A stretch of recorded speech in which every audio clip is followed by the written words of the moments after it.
Today's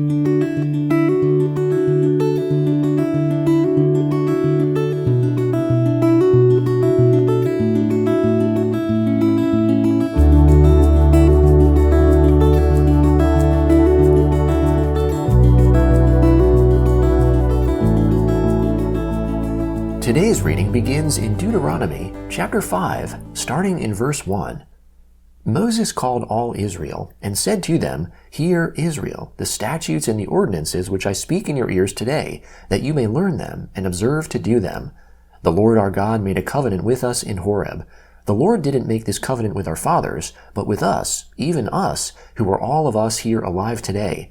The Lord spoke with you face to face on the mountain out of the middle of the fire. I stood between the Lord and you at that time to show you the Lord's word, for you were afraid because of the fire, and didn't go up into the mountain, saying, I am the Lord your God, who brought you out of the land of Egypt, out of the house of bondage. You shall have no other gods before me. You shall not make a carved image for yourself, any likeness of what is in heaven above, or what is in the earth beneath, or that is in the water under the earth. You shall not bow yourself down to them, nor serve them, for I, the Lord your God, am a jealous God, visiting the iniquity of the fathers on the children, and on the third and on the fourth generation of those who hate me, and showing loving kindness to thousands of those who love me and keep my commandments. You shall not misuse the name of the Lord your God, for the Lord will not hold him guiltless who misuses his name. Observe the Sabbath day to keep it holy, as the Lord your God commanded you. You shall labor 6 days, and do all your work, but the seventh day is a Sabbath to the Lord your God, in which you shall not do any work, neither you, nor your son, nor your daughter, nor your male servant, nor your female servant, nor your ox, nor your donkey, nor any of your livestock, nor your stranger who is within your gates, that your male servant and your female servant may rest as well as you. You shall remember that you were a servant in the land of Egypt, and the Lord your God brought you out of there by a mighty hand, and by an outstretched arm. Therefore the Lord your God commanded you to keep the Sabbath day. Honor your father and your mother, as the Lord your God commanded you, that your days may be long, and that it may go well with you in the land which the Lord your God gives you. You shall not murder. You shall not commit adultery. You shall not steal. You shall not give false testimony against your neighbor. You shall not covet your neighbor's wife.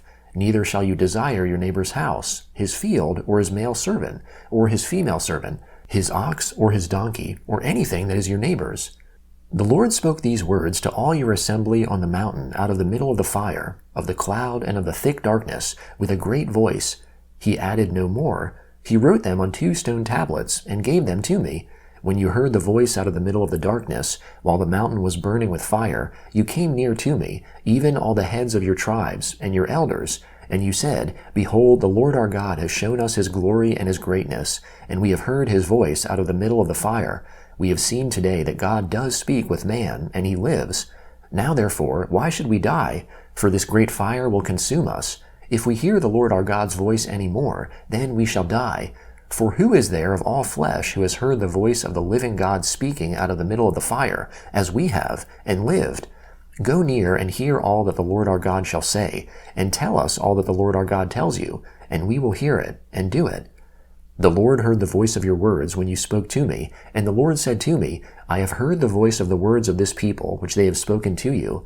They have well said all that they have spoken.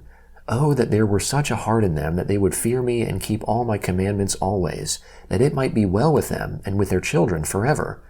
Go tell them, return to your tents.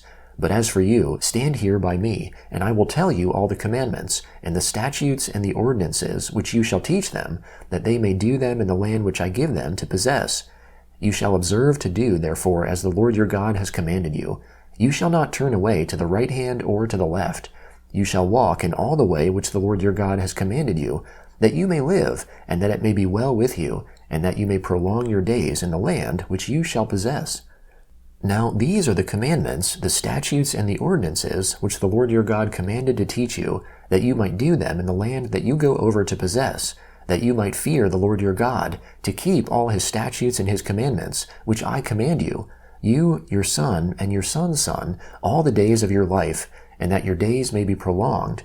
Hear therefore, Israel, and observe to do it, that it may be well with you, and that you may increase mightily, as the Lord, the God of your fathers, has promised to you, in a land flowing with milk and honey. Hear, Israel, the Lord is our God, the Lord is one. You shall love the Lord your God with all your heart, with all your soul, and with all your might. These words which I command you today shall be on your heart, and you shall teach them diligently to your children, and shall talk of them when you sit in your house, and when you walk by the way, and when you lie down, and when you rise up. You shall bind them for a sign on your hand, and they shall be for frontlets between your eyes. You shall write them on the doorposts of your house and on your gates. It shall be, when the Lord your God brings you into the land which he swore to your fathers, to Abraham, to Isaac, and to Jacob, to give you, great and goodly cities which you didn't build, and houses full of all good things which you didn't fill, and cisterns dug out which you didn't dig, vineyards and olive trees which you didn't plant, and you shall eat and be full, then beware lest you forget the Lord, who brought you out of the land of Egypt, out of the house of bondage. You shall fear the Lord your God, and you shall serve him, and shall swear by his name. You shall not go after other gods, of the gods of the peoples who are around you. For the Lord your God amongst you is a jealous God, lest the anger of the Lord your God be kindled against you, and he destroy you from off the face of the earth. You shall not tempt the Lord your God, as you tempted him in Massah. You shall diligently keep the commandments of the Lord your God, and his testimonies and his statutes, which he has commanded you. You shall do that which is right and good in the Lord's sight, that it may be well with you, and that you may go in and possess the good land which the Lord swore to your fathers, to thrust out all your enemies from before you, as the Lord has spoken. When your son asks you in time to come, saying, What do the testimonies, the statutes, and the ordinances, which the Lord our God has commanded you, mean? Then you shall tell your son, We were Pharaoh's slaves in Egypt. The Lord brought us out of Egypt with a mighty hand, and the Lord showed great and awesome signs and wonders on Egypt, on Pharaoh, and on all his house before our eyes. And he brought us out from there, that he might bring us in, to give us the land which he swore to our fathers. The Lord commanded us to do all these statutes, to fear the Lord our God, for our good always, that he might preserve us alive, as we are today. It shall be righteousness to us, if we observe to do all these commandments before the Lord our God, as he has commanded us. The Gospel of Luke, chapter 7, beginning in verse 11. Soon afterwards, he, that is Jesus, went to a city called Nain. Many of his disciples, along with a great multitude, went with him. Now when he came near to the gate of the city, behold, one who was dead was carried out, the only born son of his mother, and she was a widow. Many people of the city were with her. When the Lord saw her, he had compassion on her, and said to her, Don't cry.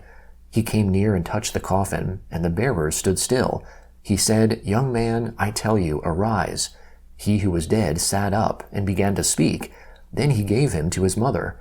Fear took hold of all, and they glorified God, saying, A great prophet has arisen amongst us, and God has visited his people. The report went out concerning him in the whole of Judea and in all the surrounding region. The disciples of John told him about all these things. John, calling to himself 2 of his disciples, sent them to Jesus, saying, Are you the one who is coming, or should we look for another? When the men had come to him, they said, John the Baptizer has sent us to you, saying, Are you he who comes, or should we look for another? In that hour he cured many of diseases and plagues and evil spirits, and to many who were blind he gave sight.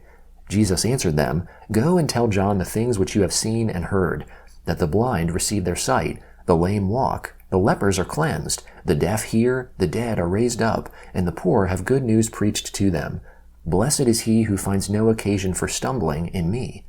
When John's messengers had departed, he began to tell the multitudes about John. What did you go out into the wilderness to see? A reed shaken by the wind? But what did you go out to see? A man clothed in soft clothing? Behold, those who are gorgeously dressed and live delicately are in kings' courts. But what did you go out to see? A prophet? Yes, I tell you, and much more than a prophet. This is he of whom it is written, Behold, I send my messenger before your face, who will prepare your way before you. For I tell you, amongst those who are born of women, there is not a greater prophet than John the Baptizer, yet he who is least in God's kingdom is greater than he. When all the people and the tax collectors heard this, they declared God to be just, having been baptized with John's baptism. But the Pharisees and the lawyers rejected the counsel of God, not being baptized by him themselves. To what then shall I compare the people of this generation? What are they like? They are like children who sit in the marketplace and call to one another, saying, We piped to you, and you didn't dance. We mourned, and you didn't weep. For John the Baptizer came neither eating bread nor drinking wine, and you say, He has a demon. The Son of Man has come eating and drinking, and you say, Behold, a glutton and a drunkard, a friend of tax collectors and sinners. Wisdom is justified by all her children. Psalm 68, beginning in verse 19. Blessed be the Lord, who daily bears our burdens, even the God who is our salvation. God is to us a God of deliverance. To the Lord belongs escape from death. But God will strike through the head of his enemies, the hairy scalp of such a one as still continues in his guiltiness. The Lord said, I will bring you again from Bashan. I will bring you again from the depths of the sea, that you may crush them, dipping your foot in blood, that the tongues of your dogs may have their portion from your enemies. They have seen your processions, God, even the processions of my God, my King, into the sanctuary. The singers went before, the minstrels followed after, amongst the ladies playing the tambourines. Bless God in the congregations, even the Lord in the assembly of Israel. There is little Benjamin, their ruler, the princes of Judah, their council, the princes of Zebulun, and the princes of Naphtali. Your God has commanded your strength. Strengthen, God, that which you have done for us. Because of your temple at Jerusalem, kings shall bring presents to you. Rebuke the wild animal of the reeds, the multitude of the bulls with the calves of the peoples. Trample underfoot the bars of silver. Scatter the nations who delight in war. Princes shall come out of Egypt. Ethiopia shall hurry to stretch out her hands to God. Sing to God, you kingdoms of the earth. Sing praises to the Lord. To him who rides on the heaven of heavens, which are of old. Behold, he utters his voice, a mighty voice. Ascribe strength to God. His excellency is over Israel. His strength is in the skies. You are awesome, God, in your sanctuaries. The God of Israel gives strength and power to his people. Praise be to God. Proverbs chapter 11, beginning in verse 29. He who troubles his own house shall inherit the wind. The foolish shall be the servant to the wise of heart. The fruit of the righteous is a tree of life. He who is wise wins souls. Behold, the righteous shall be repaid in the earth. How much more the wicked and the sinner?